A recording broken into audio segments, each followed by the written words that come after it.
वेला मुंडा को आप लोग परेशान कर रहे हैं, उसकी फैमिली को आप लोग परेशान कर रहे हैं। परेशान करने का कोई फ़ायदा नहीं है मेरे नज़रिए में। वो कैसे? वेला मुंडा ख़ुद फैमिली के साथ उम्रा करने आया हुआ है और पीछे उसके भाई रिजवान ने जो FAR में नंबर दिया है वो FAR लोग उठा के कॉल पे कॉल किए जा रहे हैं। और कुछ लोगों की आदत ये बन चुकी है, कुछ कहते हैं कि झूठ बोल रहे हैं, सच है, ये है, वो है, फलाना है, डीर है, यानी तुम्हारा बाप फौत हो गया, यानी इसी तरह की बातें करने से क्या होगा यार? कि अल्लाह ना करे किसी और के साथ ऐसा हो, तुम ऐसा करोगे? या तुम्हारे बाप के साथ कोई ऐसा होता है कल को, या मेरे बाप के साथ कोई ऐसा हो जाए तो कोई बर्दाश्त करता है? नहीं करता।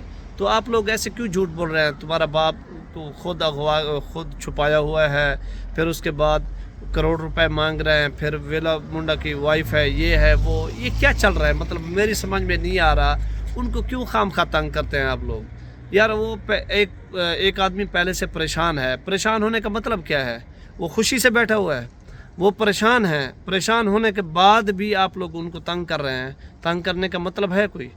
परेशान करने का कोई मतलब है? मेरे नज़रिए में कोई फ़ायदा नहीं है ऐसे परेशान करने से। पहले वो परेशान है, ऊपर से आप गालियां बना बना के ठोक देते हैं टिकटॉक के ऊपर, यूट्यूब के ऊपर, फेसबुक के।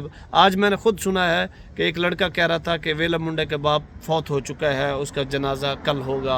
और एक और कह रहा था कि वेला मुंडा झूठ बोल रहा है, बाप को कहीं और छुपाया हुआ है। यार ये किस तरह की बातें हैं? कैसे लोग हैं? कैसे मुसलमान हैं आप लोग? मुझे तो इस चीज़ की समझ नहीं आती कि लोग क्या करना चाहते हैं। आखिर क्या चीज़ है लोगों के अंदर जो उनको भी परेशान कर रहे हैं? और ख़ुद इंसान खुद अपने अंदर भी झांक के नहीं देख रहा मैं क्या कर रहा हूँ। तो इंसान को सोचना चाहिए, हम मुसलमान हैं, हम एक दूसरे की परेशानी में शरीक तो नहीं हो सकते, उसको परेशान तो ना करें। शरीक नहीं हो सके लेकिन परेशान तो ना करें। अगर परेशान कर रहे हो तुम्हें मफाद क्या मिल रहा है? कोई फ़ायदा, एक फ़ायदा बता दो।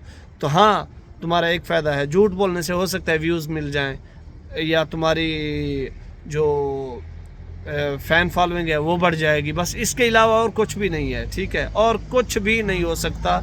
बाकी मेरे नज़रिए में तो कुछ नहीं है, ठीक है?